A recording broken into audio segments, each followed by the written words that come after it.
Part থেকে একটু পরিকল্পনা কিছু আছে। তো এই হচ্ছে আমাদের কাজ elicitation analysis, specification and validation. Already আমরা এলিসিয়েশনের মাঝে আছি, ঠিক আছে? আর আজকে অ্যানালাইসিসের একটা পার্ট আমরা দেখব। এলিসিয়েশন এগুলোর মানে কি? এলিসিয়েশন মানে কি ছিল বলেন তো? বাইরে করে আমরা রিকোয়ারমেন্ট গুলো ওদের কাছ থেকে যেভাবে যে কোনো ভাবে পারি বের করে নিয়ে আসি। আলটিমেটলি কি বের হয়? কিছু ছোট ছোট সিনারিও বের হয় তাদের কাছ থেকে। তাদের কাছ থেকে আমরা যা শুনি সব হচ্ছে কিছু ছোট ছোট সিনারিও গুলো নিয়ে কি করি আমরা? সিনারিও গুলো নিয়ে কাজ করি। কিভাবে? যেমন আমি অনেক টেকনিক আছে, আমরা দেখবো সেগুলো, যার মাধ্যমে আমরা কি করি তাদের কাছ থেকে জিনিসটা শুনি, তাদের কি লাগবে আসলে বের করে নিয়ে আসি। দেন আমরা কি করি? অ্যানালাইসিস করি। অ্যানালাইসিসের সময় কি হয়? ফার্স্ট কাজটা যেটা হয়, আমাদের হচ্ছে একটা ইকোসিস্টেম তৈরি করি, অথবা যেটাকে আমরা বলি বিজনেস প্রসেস। ইকোসিস্টেম মানে হচ্ছে একদম গ্রস লেভেলে তারা কিভাবে কাজ করে, তাদের প্রসেসটা কি, হাউ দে ওয়ার্ক, ম্যানুয়াল সিস্টেমটা কি, কে কার সাথে যোগাযোগ করে, কোথায় করে, কিভাবে করে, পুরো প্রসেসটা, চেইনটা। যেমন ধরেন আমি আজকে একটা ব্যাংকে গেলাম, চেক নিয়ে গেলাম টাকা তুলতে, কি করতে হয় আমাকে, কি কি স্টেপ করি? আমি যাই, হেঁটে যাই, ওখানে একটা টোকেন নাম্বার নেই, নিয়ে হচ্ছে এক জায়গায় ওয়েটিং এ অপেক্ষা করি, আমাকে লিস্টে নাম উঠে যে আপনার টোকেন নাম্বার এত, আসেন, আমি ওখানে একটা জমা দেই, একটা ফর্ম ফিল আপ করি, ওইটাকে অ্যাপ্রুভ করে, ওই পাশ থেকে যারা থাকে তারা অ্যাপ্রুভ করে, চেকটা ভ্যালিড কিনা দেখে, ওই অ্যাকাউন্টে টাকা আছে কিনা দেখে, আমাকে জানা যে না ঠিক আছে দিতে পারেন, আমাকে টাকাটা দেয়, আমি টাকাটা নেই, অনেকটা আমি টাকাটা বুঝে পাইছি, একটা অ্যাকনোলেজমেন্টও দেই, সিগনেচার করে দেই যে টাকাটা আমি পাইছি, দিয়ে দেয়ারপর বের হই। তো এই যে একটা প্রসেস, এই প্রসেসটাকেই এঁকে নিয়ে আসে, পুরো প্রসেসটাকে আঁকা যায় কি কি হচ্ছে অ্যাক্টিভিটি, কে কি অ্যাক্টিভিটি গুলো করতেছে, পুরো জিনিসটা আঁকা। এটাই হচ্ছে আমার ইকোসিস্টেমটা। আর অ্যানালাইসিসে আরো কিছু পার্ট আছে, ওগুলো আমরা পরে দেখবো। তো এখানে একটা জিনিস আমরা একটু দেখি, সাপোজ কোনো কারণে আমাদের অ্যানালাইসিস ফেসে এসে আমরা দেখলাম যে আমাদের কিছু গ্যাপ আছে। কেন?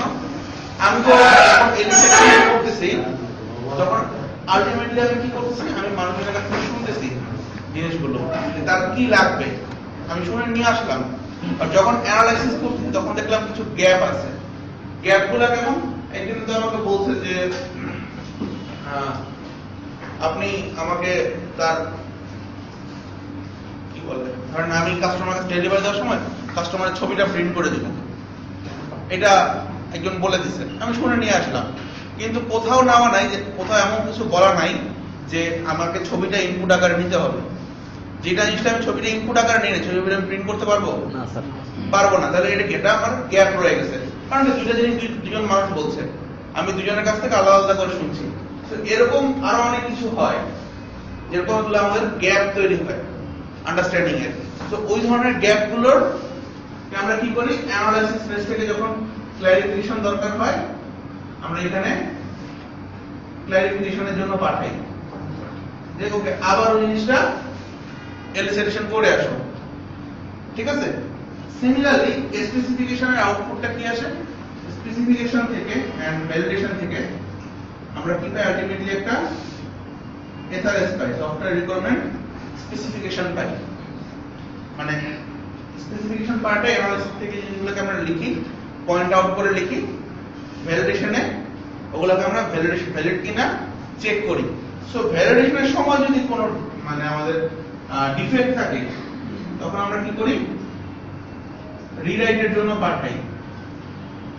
যে বুঝতেছি যে হয়তো পুরো কোথাও একটা সমস্যা আছে বা এটা ঠিক মতো লেখা হয়নি, এটা বোঝা যাচ্ছে না, তখন আমরা কি করি, রিরাইট করার জন্য স্পেসিফিকেশন স্টেটে আবার পাঠাই যে আবার এটা স্পেসিফিকেশন করে নিয়ে আসো। অথবা এমন হতে পারে ভ্যালিডেশন যখন করতেছি তখন আমি দেখলাম যে আসলে এখানে আমার যে প্রসেসটা আছে বা এখানে আরো কিছু করি, আমরা আপনারা তো করবেন পরে ইউজ কেস। তো এই ইউজ কেস গুলো বানাই বা ইকোসিস্টেম বানাচ্ছি, এখানে কিছু সমস্যা আছে, এটার সাথে স্পেসিফিকেশন গুলো প্রপারলি ম্যাচ করতেছে না। তখন আমরা কি বলি, তখন আমরা এটাকে পাঠাই হচ্ছে এই জায়গাতে যে need additional analysis। যখন স্পেসিফিকেশন আমার কাজ হবে না তখন না, যখন আমি দেখতেছি ভ্যালিডেশন সময় আমার এমন কিছু জিনিস অ্যানালাইসিস পার্ট বাকি আছে এটাকে আমি ঠিকমতো অ্যানালাইসিস করি নাই, হয়তো সিনারিওতে আছে বা রিকোয়ারমেন্টে আমার স্পেসিফিকেশনে চলে আসছে, সেটা প্রপারলি অ্যানালাইজ করা হয় নাই, তখন আমি সেটাকে অ্যানালাইসিস ফেজে পাঠাচ্ছি। আর স্টিল যদি আমার ডিফেক্ট থেকে যায় যে না এখানে কভার করতেছে না, অথবা আমার কাস্টমার ডিনাই করতেছে, কারণ এসআরএস থেকে দেখেন, এসআরএস টা দেখেন হচ্ছে আমার কাস্টমার এখানে ইনপুট দেয়, এটা দেখে দেখে বললো যে না আমি যে জিনিসটা বলি নাই, কমপ্লিটলি ডিনাই করতেছে যে না আমি এটা বলতেই পারি না, এটা তো আমি বলিনি, আমি বলছি জানা যায় যে আপনি লিখছেন বামে যাওয়ার কথা, এটা তো হইতে পারে না। তার মানে কি আমার পুরো জায়গাটা আসলে একটা ডিফেক্ট আছে। সো এই ডিফেক্ট ক্লারিফিকেশনের জন্য আমি যা কোথায় পাঠাবো, আবার হচ্ছে এলিসাইটেশন ফেজে পাঠাবো। স্যার স্পেসিফিকেশনে কখন পাঠাবো স্যার? হ্যাঁ, স্পেসিফিকেশনে পাঠাবো যখন আমি এটা দেখি যে আমার একটা স্পেসিফিকেশন গুলো ঠিক মতো লেখা হয়নি। এই পার্টটা আমি করব হচ্ছে টেকনিক্যাল এন্ডে, টেক এন্ডে করব, আর বাকি যেটা পার্ট আমার কাস্টমার এন্ডে যাবে। কাস্টমার এগুলো বলবে স্যার? হ্যাঁ, কাস্টমারের ইনপুট নিয়ে আমি এই বাকি লুপটা ঘোরাবো যে আমার কি আদৌ অ্যাডিশন অ্যানালাইসিস লাগবে কিনা বা কোনো ডিফেক্টের ক্লারিফিকেশন লাগবে কিনা, এগুলো আমি এই এসআরএস এর উপর কাস্টমার ইনপুট দিবে, সেই ইনপুটের উপর আমি বেস করে আমি তৈরি করব। যদি স্যার কাস্টমার কোনো রং বলে তাহলে আমরা অ্যানালাইসিস না, কাস্টমার তো রং বলবে না, কারণ আমি এখন শুনতেছি হয় আমার বোঝায় সমস্যা ছিল, অথবা কাস্টমার যেভাবে বলছে আমি সেটাকে এক্সাক্ট ওয়েতে তৈরি করতে পারিনি। ঠিক আছে, ধরেন খুব কমন একটা एग्जांपल যদি দেই, আমরা আমাদের অনেক সময় এরকম হয় যে আমরা শুনতেছি একটা বাট বুঝি অন্যরকম। কেমন? ধরেন একজন হুজুর বলল যে আপনারা মৃত ব্যক্তির জন্য কোনো দোয়া কবুল হয় না। ঠিক আছে, এই কথাটা বললো কারণ মৃত ব্যক্তি যখন মারা যাচ্ছে, তখন মারা যাওয়ার পর তার সকল হিসাব নিকাশ ক্লোজ, তো ডাটা বেস বন্ধ হয়ে যায়, আর কিছু নাই, কোনো ইনপুট বা আউটপুট দেওয়ার কিছু নাই। তো এখন আরেকজন বললো তার মানে কি যে আমি তার বাবা মার জন্য দোয়া করবো না, এরকম না জিনিসটা। ঠিক আছে, উনিও বোঝাতে চাচ্ছে যে আপনি ধরেন কি বলে, হ্যাঁ একটা মানুষ মারা গেছে, ধরেন আপনার বাবা মারা গেছে বা মা মারা গেল, মারা যাওয়া মানে তার সাথে কিন্তু তার হিসাব নিকাশ সব ক্লোজ হয়ে গেছে। তার মানে কি এখন আমি যদি তার জন্য দোয়া করি, এটা কি হবে, তার জন্য একটা সুপারিশ হিসাবে যাবে, আইদার দে মে মানে god may accept it or reject it or whatever. যেমন কি হয়, আমরা ধরেন এক জায়গায় অ্যাপ্লিকেশন করতেছি ভর্তির জন্য বা চাকরির জন্য, আমি যে কাগজপত্র জমা দিচ্ছি সেটাই কিন্তু ফাইনাল। এখন যদি কেউ একজন সুপারিশ করে, তাহলে সে যে আমাকে চাকরি নিবে সে নিতেও পারে নাও নিতে পারে, এক্সট্রা অপরচুনিটি স্যার। জিনিসটা কিন্তু মানে 50-50 চান্স, মানে হবে এরকম কিছু জিনিস নাই। তার মানে কি জিনিসটা এরকম। এখন এটা বলার পর একদিন যদি আপনি বললাম না, তার মানে হচ্ছে আমি দোয়া করবো না, এটা কিন্তু রং জিনিস। ঠিক আছে, আমি বাবা মার জন্য দোয়া করবো না, যদি যাবেই না তাহলে লাভ কি, তাই না? তো এটা কিন্তু ভুল জিনিস। আমাদের এখানেও সেম, যদি এরকম কিছু হয়, আমরা শুনে আসছি একটা কাস্টমার বলছে এই জিনিস বানাইতে হবে, আমরা এটাকে যখন নিজের ভাষায় ট্রান্সলেট করতেছি, মিনিংটা চেঞ্জ হয়ে গেল। মিনিং চেঞ্জ হয়ে গেলে কি হবে, তখন হচ্ছে আমাদেরকে বললো যে না এটা হয় নাই, আবার এটা এলিসিটেশন করো অথবা আবার অ্যানালাইসিস করো। যদি কম ভুল হয় তাহলে অ্যানালাইসিস করে শেষ হয়ে যাবে, আর যদি এমন হয় যে এটা ডিফেক্ট কমপ্লিটলি ডিনাই করতেছে, তাহলে আবার এলিসিটেশন করতে হবে। তো এই যে এই চেইনটা ঘুরতে ঘুরতে যেটা হবে, সে একটা আমার কি করবে, সে একটা আমার বেসলাইন রিকোয়ারমেন্ট আসবে।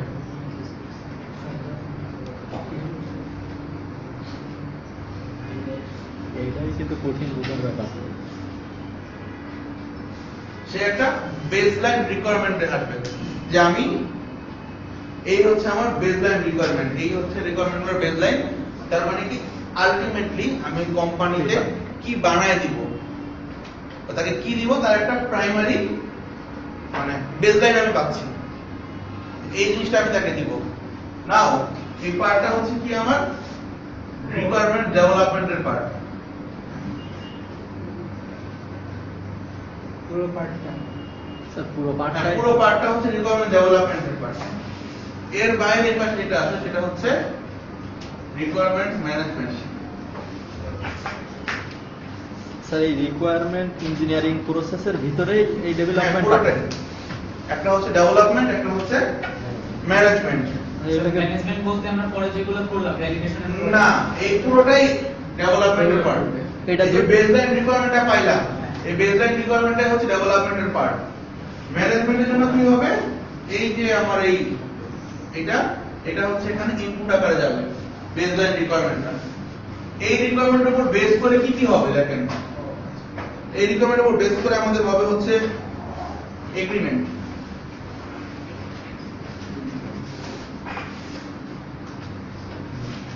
যে আমি এখন বলবো যে এই হচ্ছে আপনার জিনিস, আপনাকে এই জিনিস বানায় দিব, আমাকে এবার বলেন আপনি কয় টাকা দিবেন বা কি করবেন, তার সাথে আমি এগ্রিমেন্ট করব। তো এই এগ্রিমেন্টের সময় কি হয়, কখনো কখনো আমার বলে ঠিক আছে তাহলে ভাই আমার এখন বাজেট কম, এগুলো বানাইতে হবে না, অথবা আমার এই জায়গাগুলোতে এমফাসিস বেশি করেন বা অন্য কিছু বলবেন। তার মানে কি এখানে সে কন্ট্রোল করতে বলবে, আমি কন্ট্রোল করবো এগুলো রিকমেন্ড গুলোকে নিয়ে, যে কোনটা করব না বা এই চেঞ্জটুকু নিব কিনা, এই জিনিসটা বানাবো কিনা, এই एग्जांपल গুলো নিয়ে আমরা এই জিনিসগুলো এখানে হবে। তার মানে এখানে হচ্ছে আমাদের ইঞ্জিনিয়ারদের কাজ না, মোরন যারা ম্যানেজমেন্ট লেভেলে থাকবে তাদের ডিসিশন মেকিং এর ব্যাপারে প্রজেক্ট ম্যানেজার অথবা কাস্টমার এন্ড যারা লোকরা থাকবে তারা হচ্ছে ওই এসআরএস দেখবে, বসে বসে বলবে যে না এটা বানাবো না, এটা বানাইতে এই কস্ট, এটার এই ঝামেলা। একটা মিটিং হতে থাকবে যেখানে এগ্রিমেন্ট হবে, কন্ট্রোল হবে। দেন চেঞ্জ রিকোয়েস্ট আসবে। চেঞ্জ রিকোয়েস্টটা কিরকম, যে হয়তো কোনো মডিউল বলবে এইটা এভাবে ছিল না, ও অন্যভাবে বানিয়ে দেন। অথবা যখন কাজটা শুরু হয়ে যায়, আমাদের যখন ডেভেলপমেন্ট শুরু হয়, তখন কি হয়, আমার কাস্টমাররা গ্র্যাজুয়ালি আস্তে আস্তে সিস্টেমের সাথে অ্যাডাপ্টেড হওয়া শুরু করে।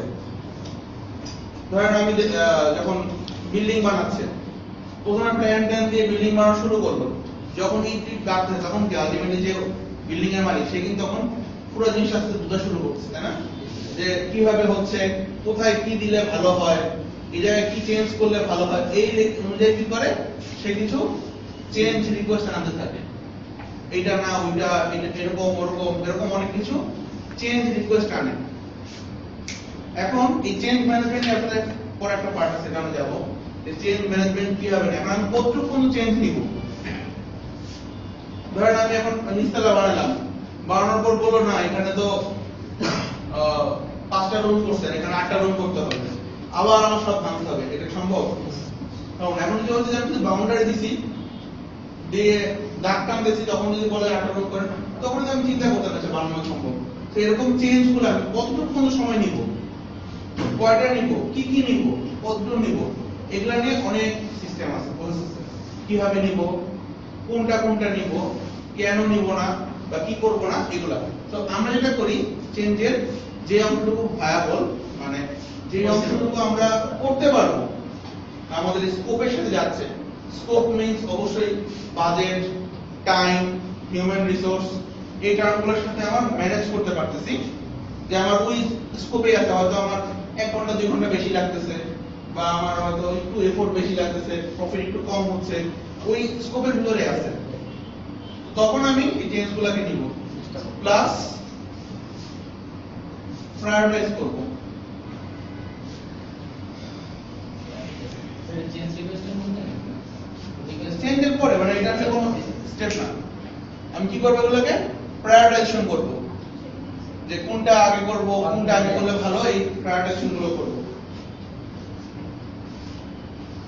তো ফাইনালি হচ্ছে কি প্যারাটাইজেশনের পরে ফাইনালি আমি এটাকে আমি সিস্টেম এটা আমি লক করে দেব যে আমার চেঞ্জ নেওয়া শেষ। মানে এই জায়গার মধ্যে কি হচ্ছে, এখানে আমি হচ্ছে অলরেডি কাস্টমারের সাথে নেগোসিয়েশনও করে ফেলছি।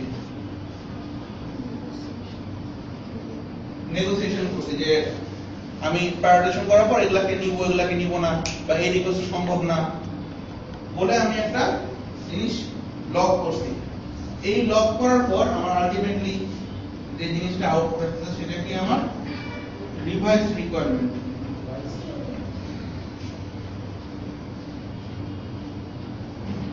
তো আমার আলটিমেটলি আউটপুট কি আসছে, একটা রিভাইজ রিকোয়ারমেন্ট আসছে। তার মানে কি এই যে এই রিকোয়ারমেন্টটা পাচ্ছি, এই রিকোয়ারমেন্ট গুলো হচ্ছে আমার ফার্স্ট লেভেল রিলিজের জন্য রিকোয়ারমেন্ট। ফার্স্ট লেভেল রিলিজ করব, দেখবেন সফটওয়্যার ভার্সন বের হয়, ভার্সন 1 ভার্সন 2 এরকম রিলিজ বের করে, রিলিজ 1 রিলিজ 2 নতুন ভার্সন রিলিজ করতেছি, এরকম রিলিজ ভার্সন আসে।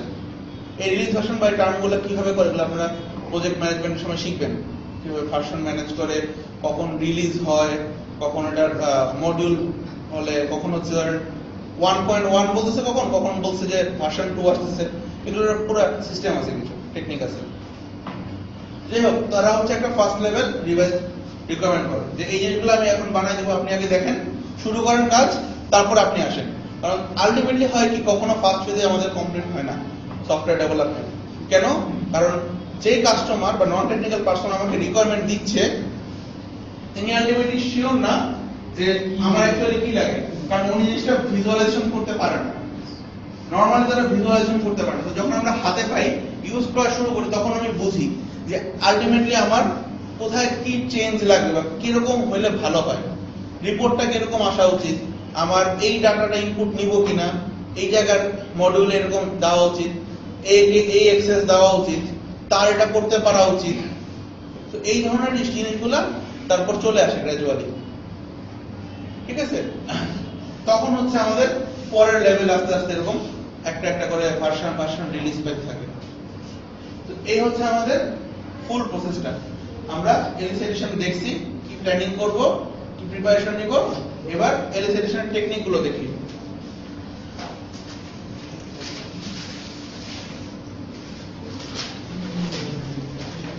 ডেভেলপমেন্ট প্রসেসটা একবার দেখা যাবে না? স্যার বেসলাইন রিকোয়ারমেন্টের পরে আমরা রিকোয়ারমেন্ট ম্যানেজমেন্ট করতেছি, এখানে যে ইনপুট দিব, এই ইনপুটটা কি কাস্টমার থেকে না, এই যে রিকোয়ারমেন্ট গুলো ইনপুট, ও রিকোয়ারমেন্ট গুলো এই যে রিকোয়ারমেন্ট পাচ্ছি বেসলাইন রিকোয়ারমেন্ট, এই এলিসিটেশন অ্যানালাইসিস স্পেসিফিক ম্যানেজমেন্ট শেষে, এটাই হচ্ছে আমার ওখানে ডেভেলপমেন্ট গুলো স্যার এবার ম্যানেজমেন্ট করব, এগুলাকে আমি এখন ম্যানেজ করব। ম্যানেজ করব। এখান থেকে কিছু বাদ দিব, কিছুকে মডিফাই করব, কিছু নতুন আসবে, আবার কিছুকে চেঞ্জ করব, এগুলাই হচ্ছে কাজ মেইনলি, ঠিক আছে? তো এই এগুলার পর এখন আমরা যাচ্ছি এলিসিটেশন টেকনিকটায়।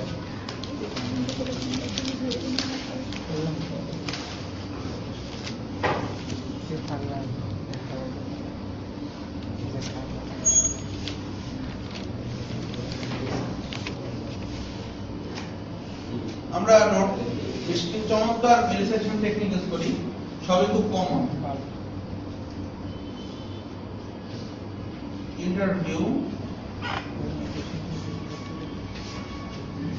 ওয়ার্কশপ, ফোকাস গ্রুপ,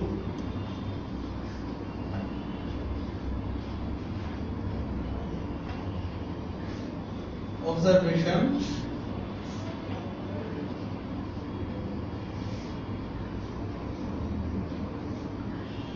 রিকোয়ারমেন্ট গুলো কিভাবে কালেক্ট করব, হ্যাঁ, কোশ্চেনারিজ,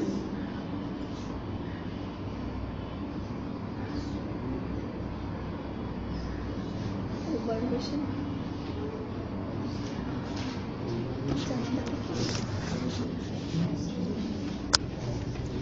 স্যার অবজারভেশন Observation. অবজারভেশন,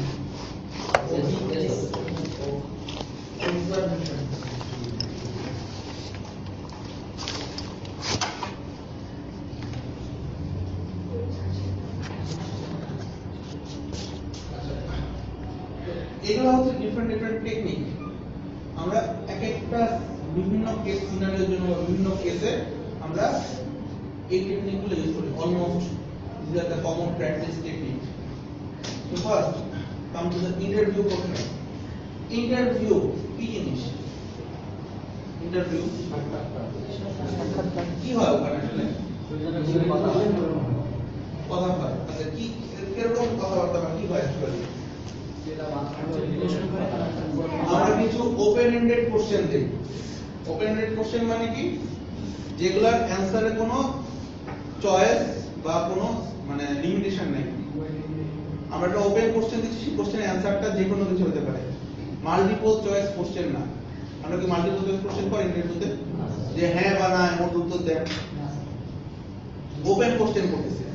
এবং কি হয় ওখানে কোশ্চেনগুলো কি হচ্ছে? আমরা প্ল্যানিং এর প্রিপারেশন দেখছি না? যে আমরা এরকম কোশ্চেন সেট করে নিয়ে আসি। মনে আছে? ভুলে গেছি। বাসায় গিয়ে পড়া দেখুন। আমরা কি করি? যে কোশ্চেন নিয়ে আসি সেগুলো থেকে বলতে থাকি। বাট ইন্টারভিউ মজার ব্যাপারটা কি? ওখানে যখন আমরা কথা বলা শুরু করি তার অ্যানসারের পার্সপেক্টিভ থেকে নতুন কিছু কোশ্চেন অ্যারাইজ হয়। হয় না? যেমন মনে করেন যখন টক শো গুলো থাকে দেখেন না, তারা কিছু কোশ্চেন থেকে বলতে থাকে।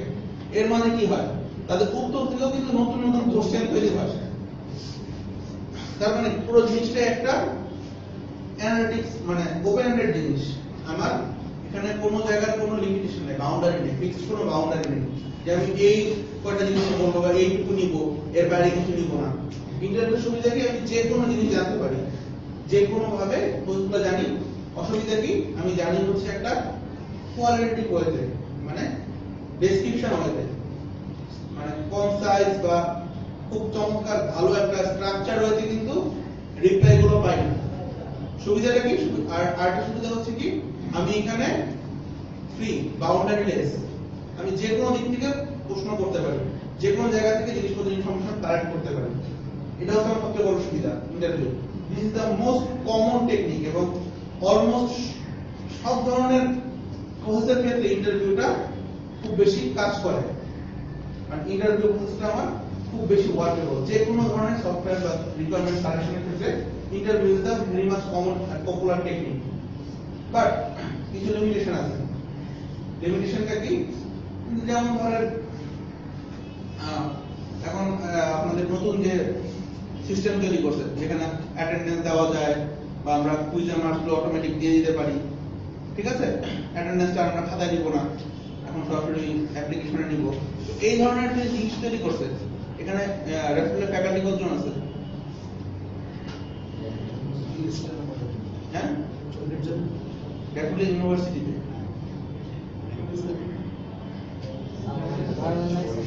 হ্যাঁ গেস আপনাদের কোনো মান? হ্যাঁ, অ্যারাউন্ড 500 ফ্যাকাল্টি আছে, টিচার্স আছে। হ্যাঁ, ঠিক আছে। তো এই পরিমাণ ফ্যাকাল্টি মেম্বাররা আছে যারা কাজ করতেছে, পড়াশোনা করতে আপনার পড়াচ্ছে। সবার কাছে যদি আমি এরকম ভাবে নিতে যাই কি অবস্থা হবে? আমি ইন্টারভিউ নিতে গেলে কয়দিন লাগবে? সম্ভব? তো এগুলোর জন্য আমরা কি করি? কিছু ওয়ার্কশপ করাই। ওয়ার্কশপ কি রকম? যে আপনারা আজকে হচ্ছে সফটওয়্যার ইঞ্জিনিয়ারিং টিচারদের নিয়ে আমরা একটা ওয়ার্কশপ করতেছি যে আপনাদের কি ধরনের কোর্স আছে, আপনাদের মার্ক ডিস্ট্রিবিউশন কিরকম হলে সুবিধা হয়, আপনাদের কি কি ফিচার পেলে সুবিধা হয়, এগুলো নিয়ে কিছু প্রাইমারি আলোচনা করলাম। এই জিনিস নিয়ে আমরা বলবো। এই হচ্ছে আমাদের এজেন্ডা, যেগুলো নিয়ে আমরা কথা বলতেছি, এগুলো আমরা শুনবো, জানবো। এবার আপনারা কিছু বলেন, আমরা ওপেন করবো। 2-4 জন বলবে, কয়েকজন হ্যাঁ না সম্মতি দিবে, কয়েকজন হচ্ছে এটাকে এদিক সেদিক ঘুরাই দেবে। বাট আলটিমেটলি সবকিছু মিলে কি হবে? আমি একটা 1 ঘন্টার ওয়ার্কশপ দিয়ে কি হবে? মোটামুটি কিছু আমি একটা কনসাইজ ধারণা পেয়ে যাবো। তারপর হয়তো কি করবো? ঠিক আছে, ফাইন, আমি সফটওয়্যার ইঞ্জিনিয়ারিং হেডের সাথে বসে জিনিস ফিক্স করলাম, বা এখানে 2-1 মেম্বার সাথে বসে ফিক্স করলাম ইন্টারভিউ প্রসেসের মাধ্যমে। তাহলে কি হচ্ছে? আমার দেখেন পুরো কাজটার স্কোপ কমে গেছে, মানে আমার টাইমটা। এটা হচ্ছে আমার একটা ওয়ার্কশপের ফ্যাসিলিটি। আপনাদেরকে ওয়ার্কশপের একটা एग्जांपल দিছিলাম। হ্যাঁ, কম্পিউটার কোর্সের একটা एग्जांपल দিছিলাম না? So this is the techniques why we do workshop in this edition. আচ্ছা, এবার আসছে ফোকাস গ্রুপ। এই যে আপনাদের প্রথম থেকে বলছিলাম একটা অনলাইন এক্সামিনেশন সিস্টেম বানানো হবে আপনাদের জন্য। আপনাদের ডেফিনেটলি স্টুডেন্ট কত জন? 19,000 whatever 15, 16, 20,000 যাই হোক, এতজনের কাছ থেকে আমি ওয়ার্কশপ নিয়ে শেষ করতে পারবো? তখন আমরা কি করি, কিছু ফোকাস গ্রুপ নিয়ে আসি যে আচ্ছা ঠিক আছে, বড় বা জেনারিক ভাবে না গিয়ে ছোট ছোট গ্রুপ করি, যেটা একদম কাজ। ফার্স্ট ইয়ারের এই কয়টা রিপ্রেজেন্টেটিভ নিলাম, সেকেন্ড ইয়ারের এই কয়টা, ভ্যারিয়েশন নিয়ে খুব ক্লোজলি বসে, মানে ওয়ার্কশপে কি হচ্ছে আমার, ধর ওয়ার্কশপে নরমালি হচ্ছে আরো অনেক আনএক্সপেক্টেড পিপলও চলে আসে, যাদেরকে আমরা কোর সিস্টেম সাথে রিলেটেড না, কোর সিস্টেম সাথে রিলেটেড না। কেমন? যেমন ধরেন আমাদের যেটা আমরা মিটিং এ বসে ফ্যাকাল্টি, তখন কি আসে, ডিনরা চলে আসবে, রেজিস্ট্রার অফিস আসবে, অ্যাডমিনিস্ট্রেটিভ লোকজন আসে, যারা আমাদের সিস্টেমটা ইউজ করবে না, কিন্তু তারাও ওয়ার্কশপে চলে আসে। কেন আসে? যে এটা হচ্ছে কিছু প্রোটোকল বা রুলস রেগুলেশনের কিছু ব্যাপার থাকে যে কোনো জায়গায়, তারাও চলে আসে। তো ওইগুলোর জন্য আমরা কি করি, ফোকাস গ্রুপ বেসড, এটাও হচ্ছে কাইন্ড অফ ওয়ার্কশপ, বাট এটা ফোকাস গ্রুপ। যে ধরেন আমরা একটা ওয়ার্কশপ করছি কিসের, মুক্ত মন বা সাংস্কৃতিক চর্চার বিষয়ে একটা ওয়ার্কশপ করছি, ওখান থেকে আমি 5 জন ছিলাম, এটা হচ্ছে শুধু কবিতা নিয়ে করবে। 6 জন 7 জনকে নিলাম যারা হচ্ছে গান লিখে, 8 জন নিলাম যারা হচ্ছে নৃত্যকলা করে, এরকম নিয়ে গ্রুপ তৈরি করলাম, ফোকাস গ্রুপ। তখন যাদের সাথে বসে আমি প্রথম কি করলাম, ওভারঅল হচ্ছে সাংস্কৃতিক চর্চা বা এটার গুরুত্ব বা এগুলা নিয়ে অনেক আলোচনা, ওপেন ডিসকাশন করলাম। ফোকাস গ্রুপকে নিয়ে কি করছি, শুধুমাত্র যাকে নিয়ে লিখছি কবিতা, তারা শুধুমাত্র কবিতা বিষয় নিয়ে কাজ করতেছে, যারা গান, তারা শুধু গান নিয়ে কাজ করছে, এভাবে করে ফোকাস গ্রুপ করতেছি। ফোকাস গ্রুপের সুবিধা কি, আমি ওখানে আমার পিপল গুলো হচ্ছে হোমোজিনিয়াস হচ্ছে, যাদের যেই স্টেক হোল্ডার তারা কোনো হোমোজিনিয়াস, মানে সবার মাইন্ড অলমোস্ট একই রকম, তাদের রোলস গুলো সিস্টেমের সাথে আমার তাদের এনগেজমেন্ট বা রোল গুলো প্রায় একই রকম। সো আমার ডাইভার্সিটি অনেক কমে যাচ্ছে, আস্তে আস্তে কিন্তু দেখেন আমি ডাইভার্সিটি কমাচ্ছি, মানে বাউন্ডারি ছোট করতেছি। প্রথমে আমার লার্জ বাউন্ডারি থেকে আমি আস্তে আস্তে স্মল বাউন্ডারি করতেছি। কেন? কারণ আমাকে আসলে কনসাইজ হতে হবে, ডিফারেন্ট টেকনিকে কনসাইজ হতে হবে। আমি ফোকাস গ্রুপে আসলাম। এরপরটা observation, this is very much important. Observation from technical perspective, the software engineering methods, এটা হচ্ছে খুবই ইম্পর্টেন্ট। কেন? আমার একটা জিনিসকে বোঝার জন্য, একটা সিস্টেম কিভাবে কাজ করে সেটা বোঝার জন্য আমাকে ওই সিস্টেমটা অবজার্ভ করা, that is very much important. কেন? ধরেন আমি অ্যাকাউন্টিং সিস্টেম বানাতে যাচ্ছি, সো একটা অ্যাকাউন্টেন্ট কি কি কাজ করে, আমি যে ফিচারগুলো লিখবো যে এইটা থাকবে, এইটা হচ্ছে বিজনেস রিকোয়ারমেন্ট, এটা ইউজার রিকোয়ারমেন্ট, এটা লিখবো, লেখার জন্য কি করতে হবে, আমাকে জানতে হবে সে কি করে। সে তো মুখে কিন্তু সে বলে শেষ করতে পারবে না, কারণ কি, সে মুখে যখন বলবে সে তার একটা পার্সপেক্টিভ থেকে বলবে, একটা অ্যাবস্ট্রাক্ট লেভেলের কথা বলবে, আচ্ছা কথা বলবে। আমি যদি তার সাথে সারাদিন থাকি, দেখি সে কি করতেছে, কি কিভাবে ইনপুট দিচ্ছে, আমি কিন্তু আমার মতো করে জিনিসটাকে সাজাতে পারতেছি, আমার টেকনিক্যাল পয়েন্ট অফ ভিউ থেকে জিনিসটাকে সাজাতে পারতেছি, কারণ আমার টেকনিক্যাল স্পেসিফিকেশন। সে বলে যে না আমি এটা করা যাবে, ওটা করা যাবে, এটা করা যাবে, ওকে ফাইন। বাট আমি যখন তাকে অবজার্ভ করতেছি, তার অ্যাক্টিভিটি গুলো দেখতেছি, সে কোথায় যাচ্ছে, সে ম্যানুয়াল প্রসেসটা কিভাবে কন্টিনিউ করতেছে, কার কাছ থেকে একটা চেক সাইন করতে হলে যাচ্ছে, একটা ক্যাশ দিতে হলে কাকে যাচ্ছে, কারণ আমি একটা চিঠি ইস্যু করতে হলে সে কি করতেছে, তার অ্যাক্টিভিটি গুলো কোথায় কি ইনপুট দেয়, কিভাবে যোগ বিয়োগ হিসাবটা রাখতেছে, ক্যালকুলেশন করছে, কোন জায়গায় তুলতেছে, এই সকল জিনিসগুলো কিন্তু আমার অবজারভেশন থেকে আসবে। এটা টাইম বেশি লাগবে না স্যার? হ্যাঁ, টাইম অবশ্যই বেশি লাগবে। স্যার তার অ্যাক্টিভিটি থেকে ইনপুট আমি তখন এখান থেকে রিকোয়ারমেন্ট গুলোকে বের করতে পারবো যে তার এক্স্যাক্টলি কি জিনিস লাগবে। This is the very much common, মানে ওয়েল প্র্যাকটিস। বড় অ্যাপ্লিকেশন গুলো যখন বানানো হয় তখন তারা আসলে এভাবেই বানায়। আমি জানি না আপনারা কোন সেকশনটা আমরা পাঠাতে পারছিলাম, আমাদের ইআরপি এর উপর একটা এসএপি, এটা ERP software, enterprise resource planning software, ওয়ার্ল্ডের সবচেয়ে নামকরা একটা সফটওয়্যার। ওরা যখন এরকম রিকোয়ারমেন্ট কালেকশনে যায়, ওরা এরকম 2 মাস 3 মাস 4 মাস সময় ব্যয় করে just to understand their system, their business process.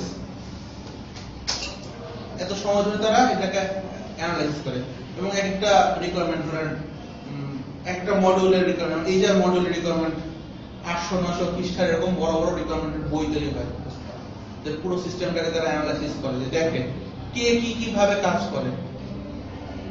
বুঝা যাচ্ছে? This is a huge process observation, obviously costly, but this is the most effective one.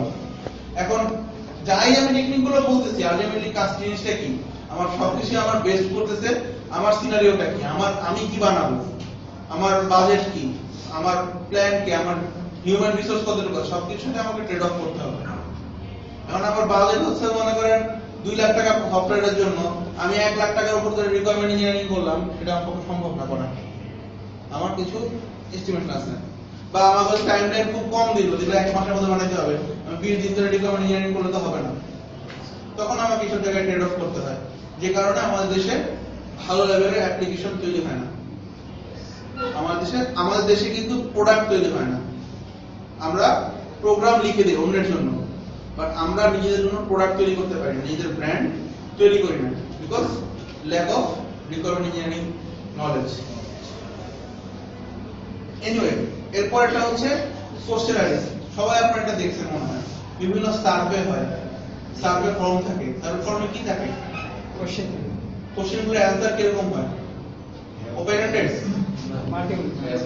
MCQ থাকে, ইয়েস নো থাকে, বা লাইটার স্কেল থাকে, আপনি 100 ফুললি এগ্রি করেন কিনা, মোটামুটি এগ্রি করেন কিনা, এরকম 1 2 3 4 5 স্কেল থাকে, লাইকার স্কেল বলে এগুলোকে, এরকম লাইকার স্কেল থাকে, অথবা পার্সেন্টেজ দিতে বলে, নিউমেরিক কিছু ভ্যালু দিতে বলে। তার মানে কি, যেটাকে আমি কোশ্চেনারি বা survey is a quantitative approach, আমি এগুলোকে মেজার করতে পারি। আমি সব ভ্যালুগুলো নিলাম, নিয়ে মেজার করলাম, ও আচ্ছা এরা এই জিনিস বলছে, ওরা এই জিনিস বলছে, এগুলোকে নিয়ে আমি মেজার করতেছি জিনিসগুলোকে, যেগুলো আমি ম্যাথমেটিক্যাল একটা বা স্ট্যাটিস্টিক্যাল মডেলে ফেললে আমাকে একটা রিপোর্ট জেনারেট করে দিচ্ছে। যে আমি তো বললাম যে আমি এই ফিচারটা রাখতে যাচ্ছি, এটার পক্ষে কয়জন বলছে, এটাকে সাপোর্ট করছে কয়জন, বা এই ফিচারটার ইম্পর্টেন্স কতটুকু আছে, এই জিনিসটা কি থাকলে কি ভালো।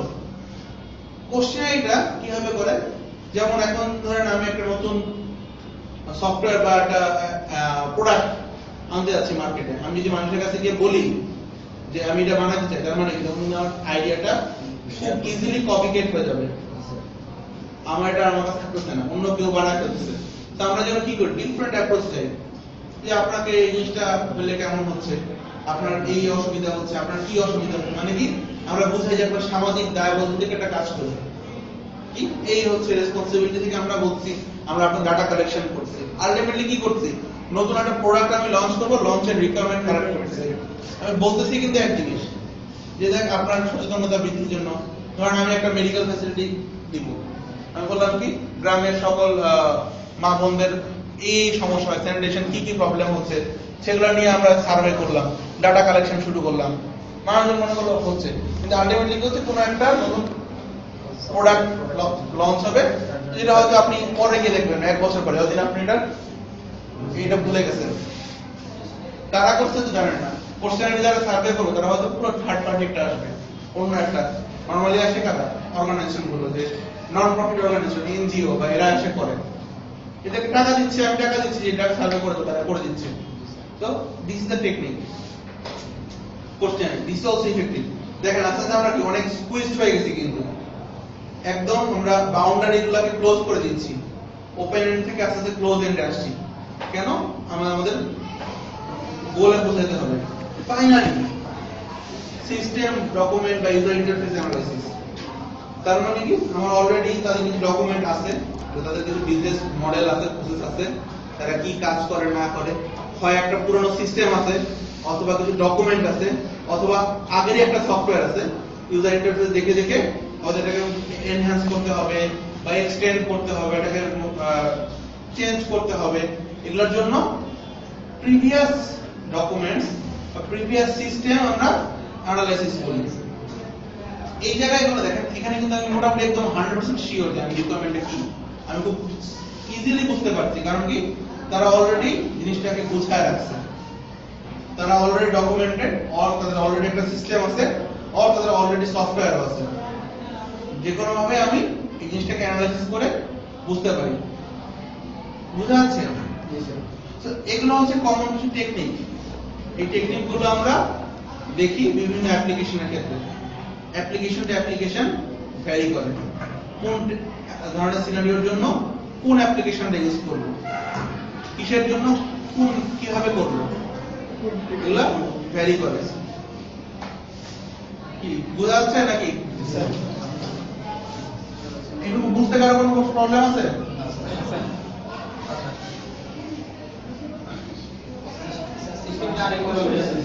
হ্যাঁ, এটা মনে করেন আমি যার জন্য সফটওয়্যার বানাবো তার অলরেডি একটা সফটওয়্যার আছে, সে হয়তো এটার সাথে কিছু অ্যাড করতে চায়, অথবা এটাকে চেঞ্জ করতে চায়, অথবা এটা এনহ্যান্স করতে যাচ্ছে, মানে অ্যাডিশন কিছু মডিউল অ্যাড করতে যাচ্ছে। সেগুলোর ক্ষেত্রে কি হবে, আমার তাকে দেখতে হবে তার আগের সিস্টেমটা বা আগের সফটওয়্যারটা কিভাবে চলে, আগের ইন্টারফেসে কি কি জিনিস আছে, সেগুলো আমাকে তখন দেখতে হবে, সেগুলো বুঝতে হবে।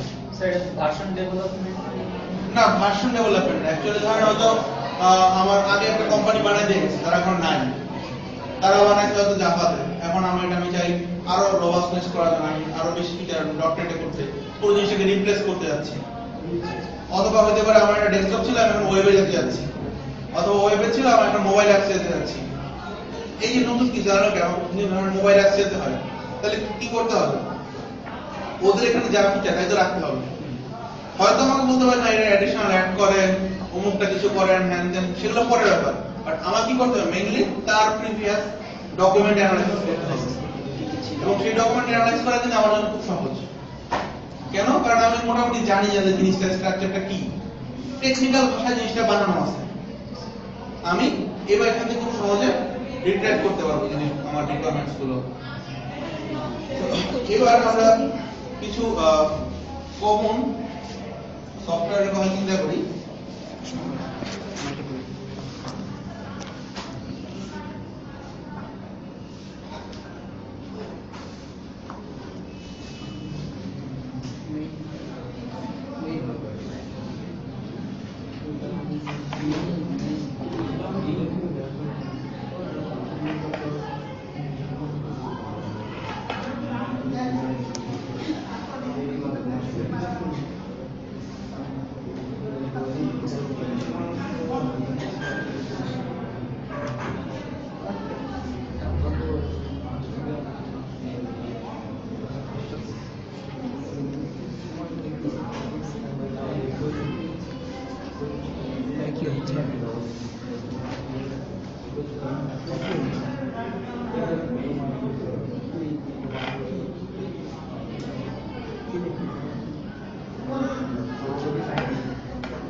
এবার আমি আসি যে অনেক ধরনের আমার অ্যাপ্লিকেশন আছে। একটা কি মাস মার্কেট সফটওয়্যার। মাস মার্কেট সফটওয়্যার গুলো কিরকম, যেগুলো আমার মাস মার্কেট মানে কি বলেন তো, মানে কমন যে মার্কেটটা আমি যাচ্ছি, মানে জেনারিক পিপলের জন্য আমি একটা অ্যাপ্লিকেশন বানাচ্ছি। ধরেন আমি ফেসবুক অ্যাপ্লিকেশনের মধ্যে একটা অ্যাপ্লিকেশন বানাচ্ছি, এর ইউজার কারা আমি কি জানি, মানে যে কেউ হতে পারে, কমন পিপলের জন্য বা একদম ওভারঅল সবার জন্য মাস মার্কেট। ইন্টারনাল কর্পোরেট তার মানে কি, আমার একটা কোম্পানি, সেই কোম্পানিতে একটা আইটি ডিপার্টমেন্ট বা সফটওয়্যার টিম আছে যারা ওই কোম্পানির জন্য সফটওয়্যার তৈরি করে, বাইরের কারোর জন্য না, বা বাইরে কোনো করুক বা না করুক, বা আমার হচ্ছে আমার কোম্পানির একটা সফটওয়্যার টিম আছে যারা আমার কোম্পানির জন্য সফটওয়্যার বানাই, সেগুলো কি internal corporate system, replacing existing system, already আমি বলছি রিপ্লেস করার জন্য কথা, এনহ্যান্স করা বললাম যে একটা আমার মডিউল আছে, সিস্টেম আছে এক্সিস্টিং, তার সাথে আমি চেঞ্জ করে ফেলতে পারি বা এনহ্যান্স করতে পারি, অথবা কি হতে পারে টোটালি একটা আমার নিউ অ্যাপ্লিকেশন আসতে পারে, নিউ আমি একটা সফটওয়্যার বানাবো, অথবা একটা প্যাকেজ সফটওয়্যার আমি বাজারে ছাড়বো। এবার একটু অন্যদিকে আসি, শুনেন পরে লেখেন আউটসোর্সিং তো সবাই খুব শোনেন তাই না নামটা। আউটসোর্সিংটা কিভাবে হয় বা কেন হয়? ধরেন আমরা একটা বিজনেস অর্গানাইজেশন, আমার একটা সফটওয়্যার দরকার এখন, আমি ফার্স্ট চিন্তা কি করব, আমি একটা কিছু এক্সপার্ট লোক নিব, তার আন্ডারে একটা আইটি টিম বা সফটওয়্যার টিম বানাবো, যে টিমটা হচ্ছে কি আমার মানে আইটি টিম আন্ডারে সফটওয়্যার টিম থাকবে, নেটওয়ার্ক টিম থাকবে, হার্ডওয়্যার টিম থাকবে, যারা হচ্ছে আমার এই হার্ডওয়্যার কনফিগ সাপোর্ট দিবে, নেটওয়ার্ক সাপোর্টটা দিবে, আমার ফুল অফিস জুড়ে সফটওয়্যার ডেভেলপমেন্ট করবে, এটাকে মেইনটেনেন্স করবে, একটা টিম থাকবে বিশাল, যারা সব এই কাজগুলো করবে। এখন আমি দেখলাম আমি হচ্ছে একটু মিডিয়াম লেভেল এন্টারপ্রাইজ আছে আমার পক্ষে এটা আসলে সম্ভব না মেইনটেইন করা, এত লোকবল নিয়ে এই বিশাল একটা লোক এরকম 20-30 জন একটা প্রতিজনের টিমকে মেইনটেইন করা সম্ভব না, অথবা আমার যে সফটওয়্যার দরকার সেটার জন্য আসলে 1 বছর ধরে এরকম কাজ করে চালানো মতো সম্ভব না, এত লং টাইম ডেভেলপমেন্টে যাওয়ার জন্য।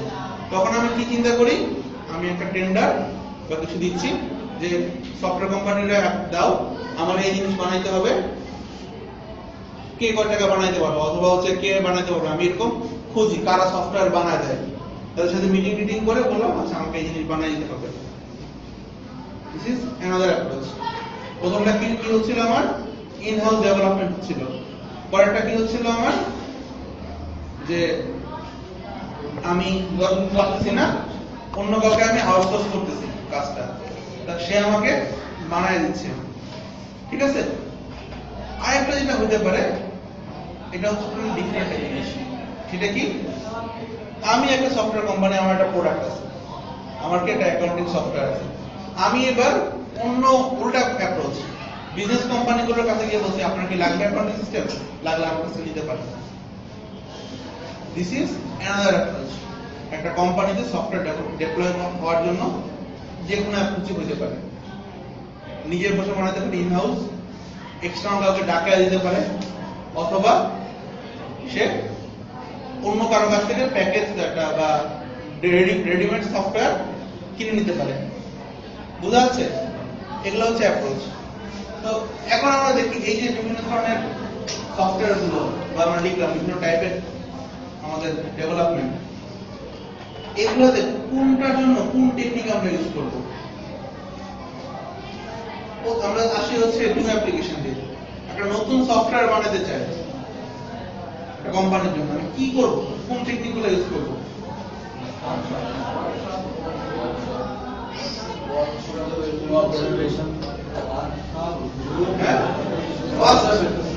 কাজটা কি হবে আমার, প্রথম কাজটাই হবে হচ্ছে আমার এটেন্ডেন্ট মিটিং হবে মাস্ট, কারণ আদারওয়াইজ আমি নিউ অ্যাপ্লিকেশনকে ধারণাই পাবো না। এরপর আমি যেটা করতে পারি, আমি হয়তো একটা ওয়ার্কশপ করতে পারি, এন্ড থার্ড ইফ পসিবল আমি অবজারভেশন করব, একটু কোশ্চেন মার্ক দিয়ে রাখবেন। এটা আসলে আমার নিউ অ্যাপ্লিকেশন সবসময় পসিবল না, কারণ হতে পারে যে আমি নতুন ধরনের জিনিস বানাচ্ছি, অবজারভেশন নাও করতে হতে পারে। আচ্ছা, এবার আসতেছি যে আমি হচ্ছে একটা মানে ইন্টারনাল কর্পোরেট সিস্টেমের জন্য বানাচ্ছি, অ্যাপ্লিকেশনটা নতুন বাট কাজ করবো কাজের সাথে আমি আমার নিজের অফিসের জন্য আমি বানাবো সফটওয়্যার, সেটার জন্য আমার কি হবে, ইন্টারভিউ লাগবে, কারণ আমি জানি অলরেডি আমার নিজের জন্য আমাকে বলছে বদলে আসো এটা বানাও,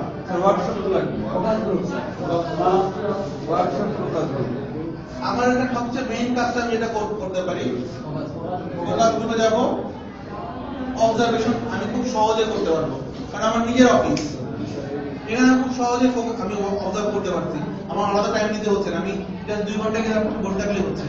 দেখলাম এর চেয়ে বড় সুবিধা কি, আমি কিন্তু ইন্টারনাল পলিসিটা জানি কর্পোরেট, কর্পোরেট আমার অফিসের কালচার কি, আমার অফিসের কাজগুলো কিভাবে হয়, এগুলো কিন্তু আমি জানি।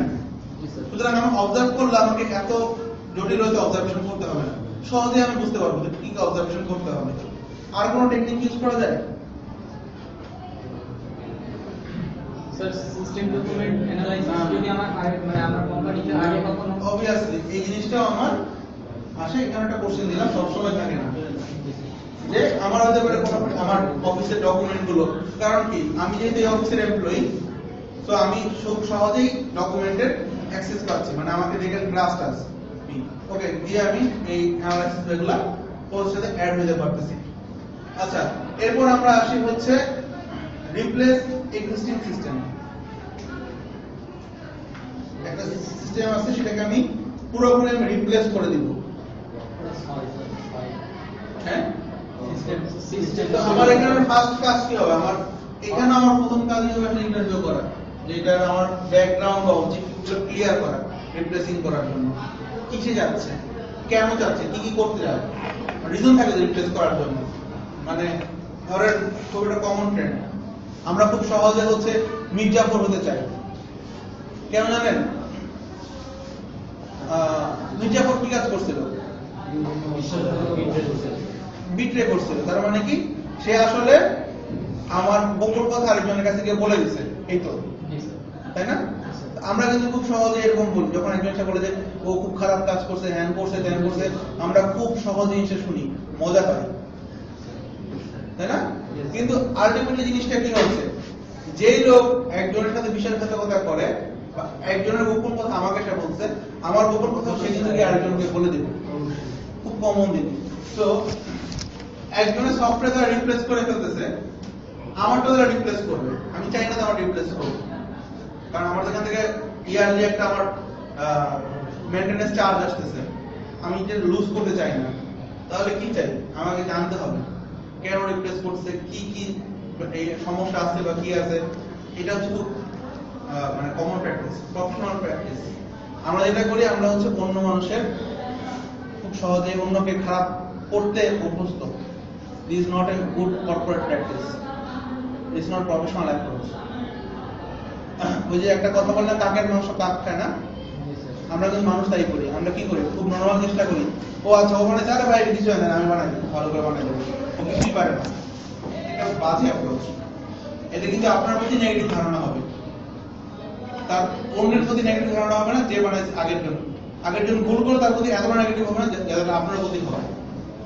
এই টেন্ডেন্সিটা আমরা চেষ্টা করব এখান থেকে বের হয়ে যেতে, পজিটিভলি প্রফেশনাল অ্যাপ্রোচে আমরা যাব। তো আমরা তার সাথে ইন্টারভিউ নিব। দেন আমাদের কাজটা কি?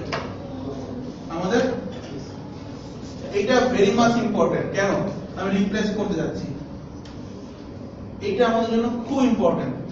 প্রিভিয়াস সিস্টেমগুলো অ্যানালাইসিস করা। আর কি করা লাগবে? আর একটা জিনিস আছে, এটা হচ্ছে কি আমাদের ওয়ার্কশপটা। কেন? যখন একটা সিস্টেম রিপ্লেস হয়, তখন আমাদের কিন্তু ইউজারদেরকে মানানোর একটা ব্যাপার থাকে, ইউজারকে সাথে হ্যাবিচুয়েট করার জন্য। ফর এক্সাম্পল, আমি আমার এক্সাম্পলটা দেই। এমআরপি পাসপোর্ট তো নাম শুনছেন সবাই, হ্যাঁ? এমআরপি পাসপোর্টে এক্সটেন্ডেড একটা ভার্সন তৈরি হয়। এমআরপি আপনারা জানেন অনেকে, নতুন যে বইগুলো আসে সেই বইগুলো অন্য জায়গায়, ইংল্যান্ড থেকে আসে। আগে আসতে সম্ভবত জার্মানি না কোথা থেকে আসতো, এখন ইংল্যান্ড থেকে আসে বইগুলো। বইগুলোর ডিজাইন চেঞ্জ, প্লাস এর সাথে একটা সিস্টেমও চলে, আরএফআইডি নামক একটা ডিপি আছে, ট্যাগ, মানে বারকোড থাকে না, বারকোডের মধ্যে একটা ট্যাগ থাকে, মানে ডিভাইস থাকে হালকা, খুব চিকো ছোট, দেখা মানে প্রায় দেখা যাবে না, আপনি বুঝবেন না। তো ওইটা ট্যাগ থাকে, আরএফআইডি ডিভাইস দিয়ে ইয়ে করতে পারে। ধরেন আমি একটা এখানে মেশিন রাখা আছে, আমি জানি যে ওই জায়গায় কত নাম্বার থাকে, ওইটা আছে, আমি সহজে লোকেট করতে পারি আরএফআইডি দিয়ে। বারকোড থাকলে আমাকে আনতেও দিত, এখন আমি সহজে লোকেট করতে পারছি কোথায় কি আছে, ট্র্যাক করতে পারি। এই সিস্টেমে ওরা আসতে যায়। যখন নতুন সিস্টেম আসে, ওরা কিন্তু মেনে নেয় না, পাসপোর্ট অফিসের লোকজন এটাকে খুব সহজে নেয় নাই। তখন আমাদের যেটা করতে হয়েছে, আমি কেন বলছি, কারণ আমি এই প্রজেক্টের অংশ ছিলাম, মানে আমি এই প্রজেক্টের বাংলাদেশের ইঞ্জিনিয়ার হিসেবে কাজ করছি। তো তখন হচ্ছে আমাদের তাদেরকে বুঝাইতে হয়েছে যে এই সিস্টেমটা কেন ভালো, সিস্টেমে কি কি হলে আপনি সুবিধা পাবেন, আপনি আপনার কি কি ফ্যাসিলিটি পাচ্ছেন, এই জিনিসগুলো তাদেরকে আমার বুঝাইতে হয়েছে, তাদের সাথে নিয়ে নিয়ে কাজ করতে হয়েছে। রিয়েলি চ্যালেঞ্জিং, বিকজ আপনারা জানেন যে গভর্নমেন্ট পিপলরা খুব স্টাফ হয়, যারা গভর্নমেন্ট অর্গানাইজেশনে কাজ করে তারা, সরি সম্পূর্ণ সম্মান রেখে বলছি, তারা একটু স্টাফ থাকে, বিকজ তারা অ্যাকচুয়ালি ওই স্টাফ প্রসেসের মধ্যে থাকে। তারা খুব সহজেই ডাইনামিক পোস্টে যেতে পারে না, চাইলেও পারে না। হয়তো যখন জয়েন করে খুব জোশ নিয়ে থাকে, ইয়াং মাইন্ডে, তখন শুরু করে, বাট যখন দেখে অ্যাকচুয়ালি তার চারপাশে অনেক ওয়াল দেওয়া, সে আসলে খুব বেশি বের হতে পারে না। তো তারা একটু স্টার্ট হয়, স্টার্ট পিপলদেরকে নিয়ে এই কাজটা করতে হয়েছে। তখন আমাদেরকে এই ওয়ার্কশপ করায় করে তাদেরকে বুঝাইতে হয়েছে এই জিনিসগুলো। আরো একটা ব্যাপার বলি, এটা তো গেল মানে এডুকেটেড ভালো পিপল। আপনারা অ্যাডমিশন টেস্ট দিচ্ছেন না সবাই নাকি? হ্যাঁ sir. Dhaka university admission test দিচ্ছেন? হ্যাঁ সবাই। আচ্ছা, ওখানে তো অনলাইনে অ্যাপ্লাই করতে হবে না? এই অনলাইন জিনিস যখন আমরা চালু করি, এই প্রজেক্টে আমি কাজ করতাম, আমি যখন স্টুডেন্ট ছিলাম, তো যখন এটা নিয়ে কাজ করতেছিলাম, সবার প্রথমে এটার এগেইনস্টে আন্দোলন করতে কারা? তৃতীয় আর চতুর্থ শ্রেণীর যে কর্মচারীরা আছে তা। কেন আন্দোলন করছে? কারণ আগে ফর্ম বিক্রি হতো, লাইন হতো, তারা দুই একটা জোড়া ফর্ম বিক্রি করতে পারতো, কিছু রুপাইস ইনকাম হতো। কিছু টিচাররা আন্দোলন করছে কেন? কারণ তারা হচ্ছে ওখানে ডিউটি দিত, তাদেরকে ওখানে একটা ওই সময় তাদেরকে কিছু পেমেন্ট করা, যে ভালো অ্যামাউন্ট একটা পেমেন্ট দেওয়া হতো, যে আপনি আজকে সারাদিন আছে, আপনাকে 10,000 টাকা দিলাম, টাকা দিচ্ছি। তো এই যে কেসগুলো হচ্ছে, এখন তো জিনিসটাই নাই, কেউ লাইনও জ্বালাচ্ছে না, এখন কেউ ডিউটি দিতে হচ্ছে না, কিছুই করতে হচ্ছে না, যার মতো বাসা থেকে বসে বসে করতেছে। এই আবার প্রেসে একটা বড় অংশের টাকা যেত, প্রেস ছাপানো নেই, সেখানেও একটা ব্যবসা হতো। এই পুরো জিনিসটা কিন্তু এখন হচ্ছে না। তো এই যে ইয়ারলি প্রায় 70 লাখ টাকা প্রফিট, মানে লাভ হয়, খরচ দেওয়ার পরেও ইউনিভার্সিটির সেভ হয় 70 লাখ টাকা ইয়ারলি প্রতি বছর এই পোস্টটার জন্য, যে পোস্ট অটোমেট করার কারণে। এখন কি আমাদের কি বললাম, তাহলে তাদের কিভাবে ইয়ে করা যায়, রিপিট করা যায়? আমরা বললাম যে আগে রুমে ধরেন পরীক্ষা হলে গার্ড পড়তো 3 জন টিচার, 4 জন টিচার গার্ড পড়বে, সাথে হচ্ছে 4 জন আমার তৃতীয় শ্রেণীর কর্মচারী থাকবে, 2 জন চতুর্থ শ্রেণীর কর্মচারী থাকবে।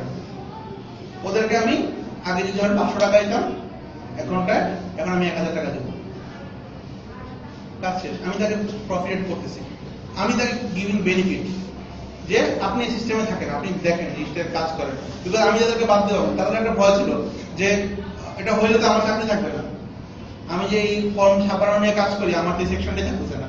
ওনাদেরকে কিন্তু ঘুরে অন্যভাবে নিয়ে আসতে হচ্ছে, যে আপনারা একটা ম্যানেজার করেন, ওখানে একটা কল সেন্টার ডিপ্লয় করলাম, কল সেন্টার ম্যানেজার তারা কাজ করবে, ফোন কল ধরবে, এদেরকে অ্যান্সার দিবে যে কি কোনো প্রবলেমে পড়লে কি হচ্ছে না হচ্ছে। স্টুডেন্টদেরকে এনগেজ করলাম, যে স্টুডেন্টরা এখানে পার্ট টাইম জব করতে পারবে, একটা তারা প্রফিটেড হচ্ছে, সার্ভিস দিচ্ছে। এভাবে করে কিন্তু আমরা কি করছি, পুরো জিনিসটাকে অ্যাকসেপ্টেন্স করতে হয়েছে, সবার ভিতরে অ্যাকসেপ্টেবিলিটি আনতে হয়েছে। লং টার্ম বলতে আমি সফটওয়্যার বানানো কোনো চ্যালেঞ্জ না, সফটওয়্যারটা কিভাবে সবার ভিতরে ইউজেবিলিটি করতে পারবো, এটা যখন সবাই ইউজ করবে তখনই আমার আলটিমেট গোলটা রিচ হবে। সফটওয়্যার বানাই দিলাম, এটাকে ইউজ করলো না, লাভ নেই। আমার কিন্তু প্রত্যেকটা এই আদার হিউম্যান পিপলের মাইন্ডটাকে নিয়ে বুঝতে হয়। এই দেখাচ্ছিলাম প্রথমে ইউজারের মাইন্ড কেন বুঝে, স্টেক হোল্ডার যখন করেছিলাম, তো সব স্টেক হোল্ডারদেরকে কিন্তু আমাকে এখানে এনগেজ করতে হবে সামহাউ, যে কোনো পরিস্থিতি হোক আমাকে এনগেজ করে নিয়ে আসতে হবে, বুঝা যাচ্ছে? তাহলে এখন আমার ওয়ার্কশপ একটা ইম্পর্টেন্ট মডেল। আর কোনো কিছু করা যায় রিপ্লেস করতে হলে? হ্যাঁ, আমি তো অলরেডি ডকুমেন্ট অ্যানালাইজ করতেছি, তো এইটা আমার খুব একটা ইম্পর্টেন্স নাই এটা, কারণ অলরেডি আমি রিপ্লেস করছি, অবজার্ভ করার খুব বেশি জিনিস নাই, ঠিক আছে? আচ্ছা, এই নাম্বারগুলো আমি জাস্ট প্রায়োরিটি বোঝানোর জন্য, কোনটা আগে করবো কোনটা পরে করবো। এনহ্যান্স এক্সিস্টিং সিস্টেম, মানে আমার সিস্টেম আছে, এনহ্যান্স করতেছি, এটাকে বাড়াচ্ছি বা এটাতে নতুন কিছু অ্যাড করতেছি, কি করতে হবে আমাকে? ইন্টারভিউ তো অবশ্যই দরকার, আর সিস্টেমটা অ্যানালাইসিস করতে হবে, আর হ্যাঁ ওয়ার্কশপ কি দরকার আছে? আদৌ খুব একটা দরকার নাই, কারণ আমি অলরেডি এনহ্যান্স করছি, আমি তাকে চেঞ্জ করতেছি। তো আমার হচ্ছে এখানে অবজারভেশন করতে হতে পারে, তাও এটা নট শিওর, অবজারভেশন করতে পারে নাও পারি। এখানে আমি এটা করতে পারি, সেটা হচ্ছে আমার ফোকাস গ্রুপের সাথে কাজ করে হয়ে যাবে। কারণ কি আমি যখন এনহ্যান্স করতে আমি নতুন একটা গ্রুপের মানুষের জন্য এটা কিছু বানাচ্ছি, নতুন একটা মডিউল বানাচ্ছি, তো ওই মডিউলটা কারা ইউজ করবে তাদেরকে নিয়ে আমার আলাদা করে বসা, তাদের কাছ থেকে রিকোয়ারমেন্ট শোনা, এটা কিন্তু আমার একটা ইম্পর্টেন্ট জিনিস। সো ফোকাস গ্রুপটা এখানে ইম্পর্টেন্ট। এরপর আসি আমার ইন্টারনাল, আমি তো মানে এটা ভুলে তো এটা বলি এটা তো এখানে হবে, আমি তো ওখানে লিখে এটা ছিল। তো মাস মার্কেটে আসি, আমি যখন মাস মার্কেট সফটওয়্যার বানাচ্ছি, মানে জেনারিক পিপলের জন্য বানাচ্ছি, তখন আমি কার কাছ থেকে ইন্টারভিউ নিব, কার সাথে ওয়ার্কশপ করব? ফার্স্ট কাজ আমার এখানে কোশ্চেনারি করা।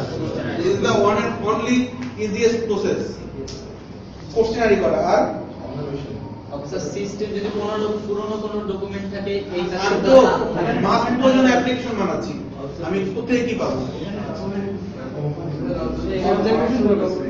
আমি এখানে কিছু অবজারভেশন করতে পারি, নট শিওর, অবজার্ভ ওয়ার্কশপ তো দরকার। ওয়ার্কশপ করাটা একটু ডিফিকাল্ট। সরি, আমি তো অবজারভেশন করছি না, আমি তো ওয়ার্কশপে ওয়ার্ক করতেছি। ওয়ার্কশপ করতে পারি, কিছু অবজারভেশন আমি করতে পারবো না, কাকে অবজার্ভ করবো? আমি বানাচ্ছি মাস পিপলের জন্য। ফোকাস গ্রুপ কিভাবে বলেন? আমি কি এখন জানি যে আমার গ্রুপটা ফোকাস কাদের সাথে কাজ করব?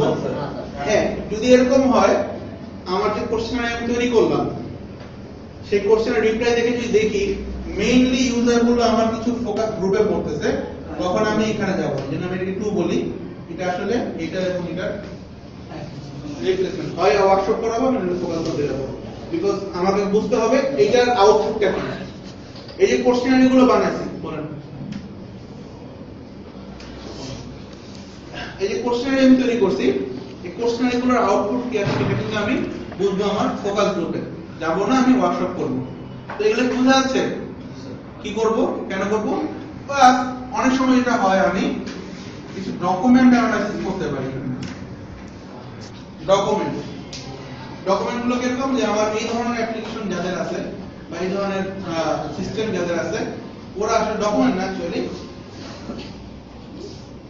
ইউজার ইন্টারফেস গুলো দেখতে পারে, যে এই ধরনের অ্যাপ্লিকেশন বা যাদের আছে তারা কি করে বা না করে, এই ধরনের সার্ভে গুলো আমরা দেখতে পারি।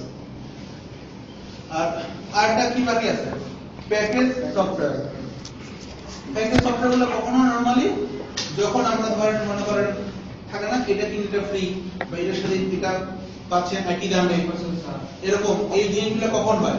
নতুন একটা জিনিস আমি বাজারে পরিচিত করতে যাচ্ছি, অথবা আমার একটা প্রোডাক্ট চলে না, বাট আমার এটা তৈরি হয়ে আছে, এটাকে আমি ইউজ টু করতে যাচ্ছি মানুষের মধ্যে। অবজারভেশন। সো এখানে আমার পাঁচটা হচ্ছে কোশ্চেনারি করা, কারণ আমাকে আগে বুঝতে হবে জিনিসটা আমার চলবে কিনা, কতটুকু যাবে, কোন মডেলের সাথে আমি এটাকে অ্যাড করব। ধরেন আমি দিলাম সাবানের সাথে চিনি ফ্রি, হবে? প্যাকেজ তো হইলো, এটা কি সম্ভব? মানে মানুষজনকে নিবে কে? সাবান কোথায়, খাবার কোথায়, চিনি সাবানের সাথে আমরা দিতে হবে, সাবান ঠিক আছে তাই না? হোয়াটএভার, তো এই যে জিনিস কোনটা দিলে বেশি মানুষজন নিবে। যেমন এখন দেখেন কি করছে, যে একটা জাইন অ্যাপ্লিকেশন লাইফ বয়ের সাথে সার্ফ এক্সেল ফ্রি না কিছু একটা, ওইটাকে ওরা একটা প্যাকেজ বানাইছে। কিভাবে? হয়তো সার্ফ এক্সেল ওই অংশটা তারা চালাতে চাচ্ছে, যে ছোট লাইফ বয় মানুষজন কিনে যেন, সরি ছোট সার্ফ এক্সেল কিনতে আগ্রহী হয়। ওরা কি দেখতে হবে, মার্কেট অ্যানালাইজ করে বড়গুলো আমাদের দামটা কিন্তু বেশি, তাহলে হচ্ছে যারা আমাদের স্যালারি রেঞ্জ কম বা ইনকাম রেঞ্জ কম, আমাদের মানুষ তারা হচ্ছে কিনতেছে না, কারণ কি বেশিটা থাকে নষ্ট হয়। এর মধ্যে ওরা কি করে, ওরা হয়তো অন্য জায়গা থেকে কিনে, অন্য একটা কোম্পানির ডিটারজেন্ট কিনতেছে। তারা এখন কি করলো, আপনি লাইফ বয় কিনে সাথে এটা ফ্রি পাচ্ছেন, তার মানে আপনি ওখানে হাতে পাচ্ছেন already, you are use to যে এরকম একটা জিনিস আছে। অফার তো কয়দিন পরে বন্ধ হয়ে যায়, কয়দিন থাকে, 1 মাস 2 মাস 3 মাস 4 মাস থাকবে। যখন এটা বন্ধ হবে তখন কি হবে, আপনি তখন ওটা খুঁজবেন, ওটা কেনা শুরু করবেন। These are some techniques. Why do people make package or give offers? Completely marketing technique. So আমার কি করতে হবে, প্যাকেজ সিস্টেমের জন্য কোশ্চেনারি তো অবশ্যই মাস্ট, আপনাকে অবশ্যই এটা অ্যানালাইসিসটা করতে হবে। এন্ড আর কি করা যায়, আর অবশ্যই কিছু আমি ওয়ার্কশপ করতে পারি। কেন, যে ওয়ার্কশপ করে রাখলে মানুষের ওই যে আন্ডারস্ট্যান্ডিং, কম্পিউটার সায়েন্সের এক্সাম্পলটা দিছিলাম, ওটা দেখে আমি আসলে ইনপুট নিতে পারি যে আমার কি হইলে ভালো হয়, কি থাকলে ভালো হয়। তো these are some techniques. Still there's place for trade off. আপনার এখানে আপনার সিচুয়েশনের উপর বেস করে আপনাকে ট্রেড অফ করতে হতেই পারে, আপনাকে চেঞ্জ করতে হতেই পারে ডিসিশন, যে এইটা নিব না ওটা নিব, কয়টা নিব, কিভাবে নিব, কেন নিব, কিভাবে নিব, these are the way. তো এখন যদি পরীক্ষা লিখতে বলে যে একটা সিনারিও দিয়ে কি রিসার্চেশন টেকনিক ইউজ করবেন, কেন করবেন, করা যাবে? হ্যাঁ হ্যাঁ আপনার মতে সেটা না মিলে তো বিপদ। না, এটা তো বললাম আপনি আপনার ব্যাখ্যা এক্সপ্লেইন করবেন। শুনেন, ডিবেট যে কোনো কিছু নিয়ে হয়, সেটা যদি আমি বলি সূর্য পূর্ব দিকে ওঠে, সেটা নিয়েও ডিবেট হয়। আমি নিজে করছি এটা এগেইনস্ট ডিবেট, এটা এগেইনস্ট কি হতে পারে, ইউনিভার্সাল ট্রুথ কি হবে, সূর্য পূর্ব দিকে ওঠে, এটা এগেইনস্ট লজিক কি হতে পারে? আমি দেখছি। হ্যাঁ কি দেখছেন? না, পক্ষের পক্ষ থাকে, বিপক্ষে ডিবেটের স্টেটমেন্ট বলে, স্টেটমেন্টের পক্ষ থাকে, বিপক্ষ থাকে। সো সূর্য পূর্ব দিকে ওঠে, বিপক্ষে আপনি কি বলবেন? সায়েন্টিফিক্যালি যদি আমি বলি, আসলে সূর্য ওঠা বলে কোনো জিনিস নাই, পৃথিবী সূর্যের পশ্চিম দিকে যায়, পৃথিবী সূর্যের পশ্চিম দিকে যায়, তাই আমরা মনে করি যে সূর্যটা পূর্ব দিকে। ফাইন, যেটা সায়েন্টিফিক ব্যাখ্যা। এবারে আমি অন্য ব্যাখ্যা, আমার বাসার পশ্চিম দিকে একটা আয়না আছে, পূর্ব দিকে একটা জানালা, আমার যখন সকালে ঘুম ভাঙে আমি সূর্যটাকে দেখি হচ্ছে পশ্চিম দিকের আয়না, তা আমার কাছে সূর্য পশ্চিম দিকে ওঠে। লজিক, দিস ইজ হলো ডিডাকশন, লজিক্যাল ডিডাকশন। ট্রু, মানে এভরিথিং ক্যান বি, মানে আপনাকে আপনার ব্যাখ্যা আপনাকে যে কোনো কিছু চেঞ্জ করতে পারে। সো আপনি কিভাবে এক্সপ্লেইন করবেন ডিপেন্ড করছে সেটার উপর। এগুলো সায়েন্স না, এগুলো কমপ্লিটলি আপনার আর্টস। সো এখানে আপনি যত সুন্দর করে এটাকে রিজন এস্টাবলিশ করতে পারবেন, সেটাই আপনার ব্যাখ্যা। বলেন মার্ক ডিস্ট্রিবিউশন কিছু নাই তো, পুরোটা 25 নাম্বার, একটাই প্রশ্ন 25 নাম্বার, একটা প্রশ্ন হবে স্যার, একটা প্রশ্ন 25 নাম্বার। তার মধ্যে কি সেটা একটা বলতে কি কি থাকছে এই যা যা পড়াচ্ছি তা তাই বানাতে বলবো। মন কথা একটা সফটওয়্যার বানাবো, যা যা বলতেছি সফটওয়্যার বানাই দাও স্যার, ডেভেলপমেন্ট সিনারিওটা আসবে, সেই সিনারিওর উপর আমরা বানাতে বলবো। ডেভেলপমেন্ট স্যার ডেভেলপমেন্ট প্রসেসটা একটু ডেভেলপমেন্ট প্রসেস মানে স্যার আরেকবার কোনটা কি পদ্ধতি সেটা তো বলতে হবে।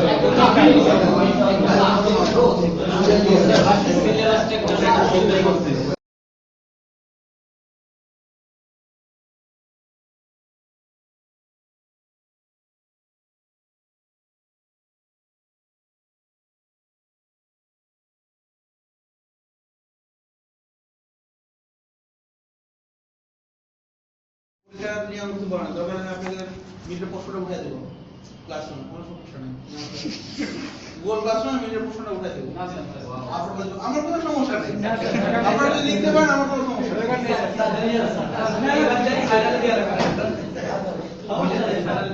এতে মিটে যা আসবে সেটাই আমি আপনাদের গুগল ক্লাসরুমে দিয়ে দেবো, আপনারা ওইটাই অ্যান্সার করবেন। স্যার কিভাবে হ্যাঁ, সবই আপনারা লিখবেন আপনার মতো। আপনার যেভাবে বুঝতে, আপনার যেভাবে লিখলে মনে হয় যে এটা বুঝাইতে পারছি, আপনি সেভাবে লিখবেন। ঠিক আছে? Anyway, তো আমরা এর সেকশন বলছিলাম, অ্যানালাইসিসের একটা সিস্টেম আমি বলছিলাম, সেটা হচ্ছে ইকোসিস্টেম অথবা business process.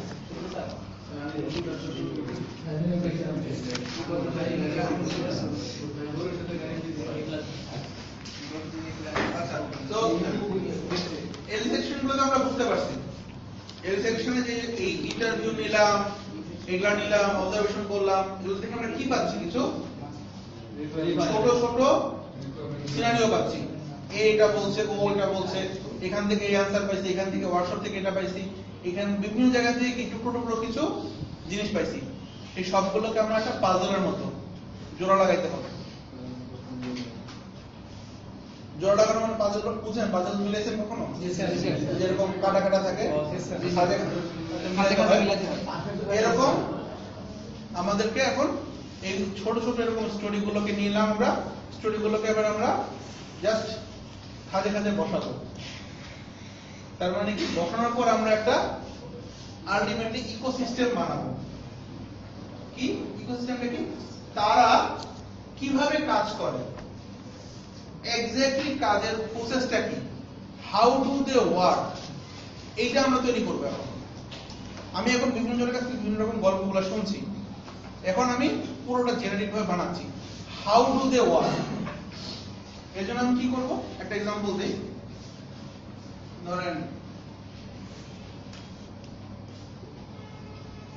Online food ordering system.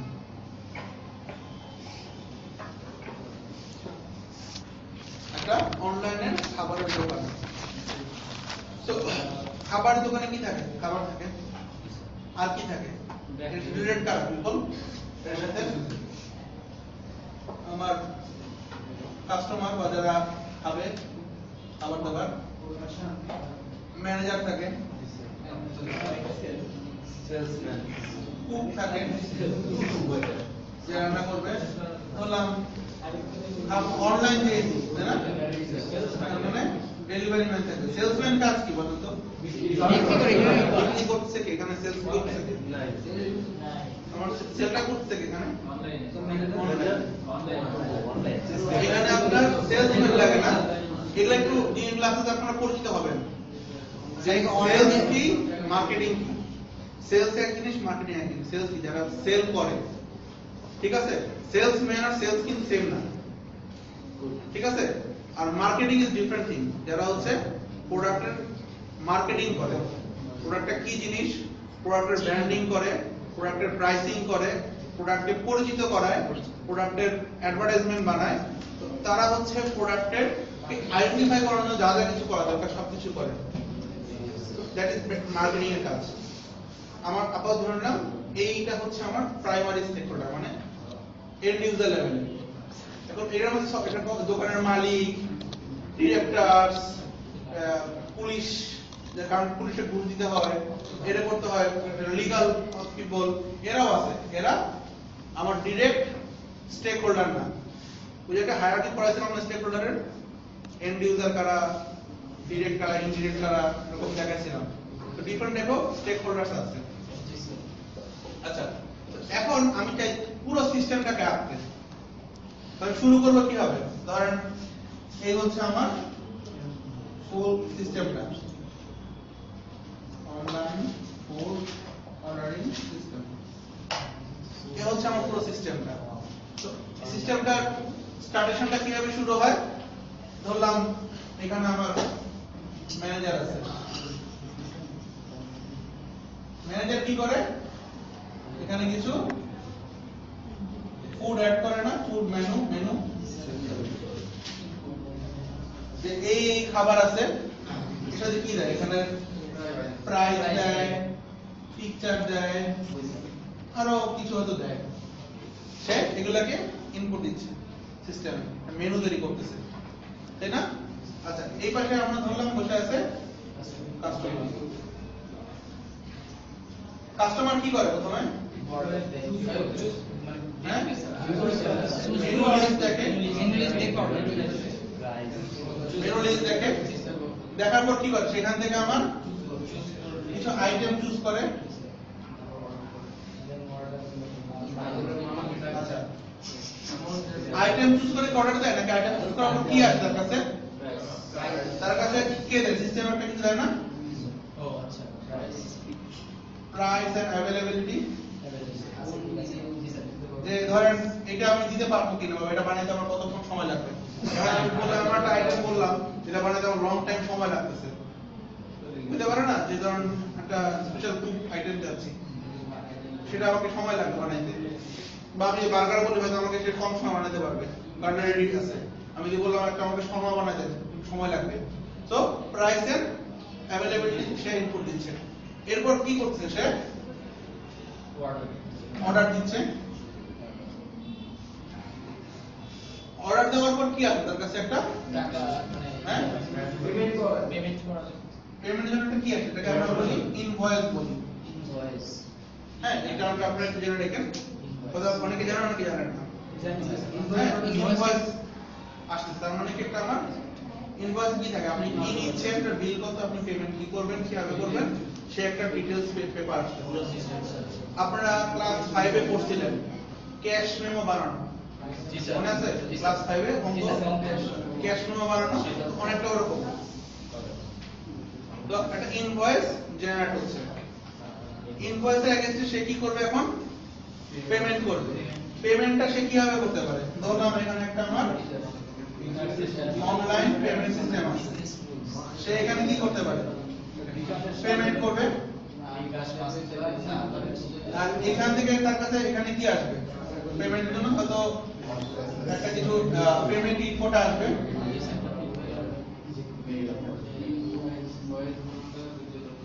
সে কিন্তু এখানে পেমেন্ট করতে পারে আবার কি করতে পারে ক্যাশ অন ডেলিভারি দিতে পারে সো এটাকে আমি একটা জন্য কোশ্চেন মার্ক দিয়ে রাখলাম যেটা মানে এইটা হতে পারে আবার অন্য হতে পারে যখন আমি প্রোডাক্ট পাবো তখন পেমেন্ট করব তো এইজন্য আমি এখানে একটা অপশন রাখলাম আচ্ছা তো এখানে আবার তার কাজ শেষ অর্ডার দেওয়া শেষ হ্যাঁ ওটা আমি দিলাম যে আমার এখানে চাই ইনফো আমি হয়তো এখানে দিলাম যে আমার- লোকেশনটা কি ম্যানেজার যে আমার রেজিস্ট্রেশন যখন করলাম রেজিস্ট্রেশনের সময় আমি আমার অ্যাড্রেস ও আচ্ছা মোবাইল আরো সব ইনফরমেশন আমি দিয়ে দিলাম সিস্টেমে দিয়ে রাখলাম যেমন আমি রেজিস্ট্রেশন করে রাখছি এখন তার মানে কি আমার এটা অর্ডার করা হয়েছে এরকম কত মানুষ অর্ডার করতেছে প্যারালালে অনেক মানুষ অর্ডার করতেছে না তার মানে অনেক অর্ডার জমতেছে এখানে এবার বসে আছে খুব বসে আছে আচ্ছা ম্যানেজার কি করতে পারে এখানে অর্ডারগুলো সে নিতে পারে দেখতে পারে না দেখলাম ভিউ অর্ডার সে আবার কি করতে পারে যারা কোনো অর্ডার ক্যান্সেল করতে পারে না জি স্যার হ্যাঁ সে চাইলে এখানে ক্যান্সেল অর্ডার করতে পারে যদি ক্যান্সেল অর্ডার করে তাহলে ক্যান্সেলের একটা নোটিফিকেশন তো আসবে তো এখানে তার কাছে কি আসতে পারে একটা অর্ডার স্ট্যাটাস আসতে পারে কাস্টমারের কাছে যে কত সময়ের মধ্যে এটা দিতে আপনার পারবে? পাবেন কিনা বা আমি ক্যান্সেল করছি বা কিছু করছি এরকম স্ট্যাটাস আসবে আচ্ছা সে এটা দেখো কুক কি দেখবে যে কে কি অর্ডার করছে এগুলো দেখবে না স্যার শুধু কি সে কি দেখবে কি পাবে এখানে সে হচ্ছে একটা লিস্ট পাবে যে আইটেম এখানে দেওয়া আছে আইটেম আর আছে কোয়ান্টিটি এক নাম্বার আইটেম 5টা বানাও 2 নাম্বার আইটেম 3টা বানাও 3 নাম্বার আইটেম 8টা বানাও 4 নাম্বার আইটেম 1টা বানাও এরকম সে তার কাছে একটা লিস্ট আছে কোন কাস্টমার কি তার ভিতরে জানা দরকার আছে সেরকম লিস্ট ধরে সে কি করতেছে এগুলা মানে তার মানে সে কি পাচ্ছে এখান থেকে অর্ডার লিস্ট সে অর্ডার ফুডের লিস্টগুলো পাচ্ছে যে কি কি জিনিস অর্ডার করছে তো এবার সে কি করবে সে তো রান্না করা শুরু করবে রান্না করে কি করবে বললাম এখানে একটা আমার সাপ্লাই চেইন ম্যানেজমেন্ট সিস্টেম আছে মানে কি ধরেন ওই কনভেয়ার ট্রে এর মতো বানাচ্ছি আমি বানা দিচ্ছি এক জায়গায় সবগুলো জমা হচ্ছে, ঠিক আছে? বা আমরা জানি না যে আমি এখানে একটা গেলে যে প্যাকেজিং সিস্টেম, প্যাকেজিং স্পেক করে রেডি করা। প্যাকেজিং সিস্টেমটা বলি।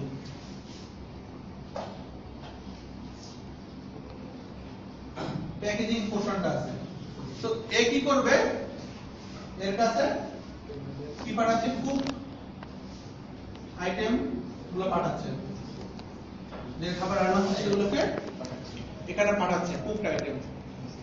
আচ্ছা, এইখানে প্যাকেজ, এইখানে আইটেম ধরলাম আমি কি আছে, ডেলিভারি ম্যান। স্যার এটা কুকের কাছ থেকে আসছে। কুকের কাছ থেকে প্যাকেজ কুকের কাছে হচ্ছে আইটেম গুলো আসছে, আমি রান্না করে পাঠাচ্ছি। এই যে অর্ডার ফুড লিস্টটা কোথা থেকে, ম্যানেজার কাছ থেকে ফুড পাবে না? না, সিস্টেম থেকে পাচ্ছে, যা কিছু পাওয়ার আমার সিস্টেম থেকে পাচ্ছে। আমার তো ম্যানেজার তো জানাচ্ছে না, কারণ ম্যানেজার তো প্রতিবার কি রান্না করা যাবে, যাবে না। তো ম্যানেজার তো বাসা বসে সে ম্যানেজ দেখতে সব কিছু। স্যার ক্যাশটাও তো ম্যানেজার পরে আসতেছি ক্যাশ, আরে আসি এখানে দেখেন। এখন ডেলিভারি পাই না। তো আমার এখানে কি হচ্ছে, আমার সে দেখতে রান্না করে করে পাঠাচ্ছে। এই যে রান্না করলাম, এই এতগুলো গেল, 1 নম্বর আইটেম, 2 নম্বর আইটেম এতগুলো, 3 নম্বর আইটেম এতগুলো করে করে সে বানায় পাঠাচ্ছে, এখানে জমা হচ্ছে। ডেলিভারি ম্যানের কাছে কি আছে, একটা এখান থেকে সিস্টেম দিয়ে সে কি পাচ্ছে, যে কাস্টমার অর্ডার গুলো পাচ্ছে। এখানে কি সে প্রাইসটা এগুলো পাবে না না, অর্ডার পাচ্ছে প্লাস কোয়ান্টিটি আনতেছে, মানে আইটেম ওয়াইজ কোয়ান্টিটি, কোন আইটেম কয়টা করে দেখছে। তারপর সে কি করতেছে, এখানে প্যাকেজিং করছে। এই যে এখান থেকে নিয়ে কি করছে, এখান থেকে দিচ্ছে না প্যাকেজিং সিস্টেমের সাথে, সে কি করছে, এখান থেকে বসে এগুলোকে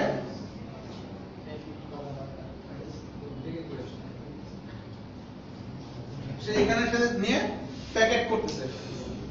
প্যাকেট করে কি করতেছে, সে হয়তো সিস্টেমকে ইনফর্ম করতেছে।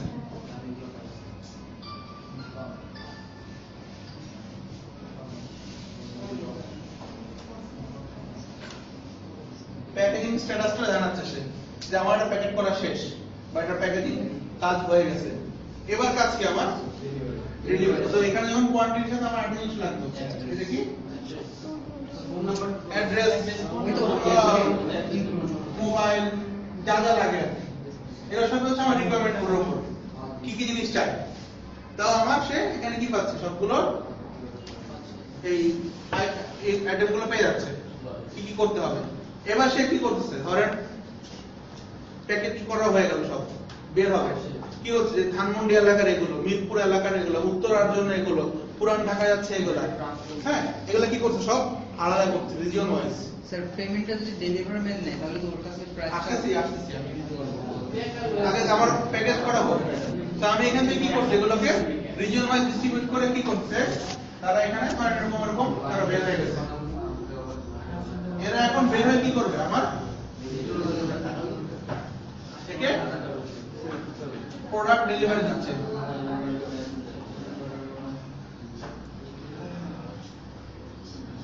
তো ডেলিভারি দেওয়ার পর কাস্টমার কি করবে, সে এটা মানে পাইছে কিনা এটার জন্য একটা নোটিফিকেশন দিবে না সিস্টেমে, যে ধরেন অ্যাকসেপ্টেন্স একটা নোটিফিকেশন।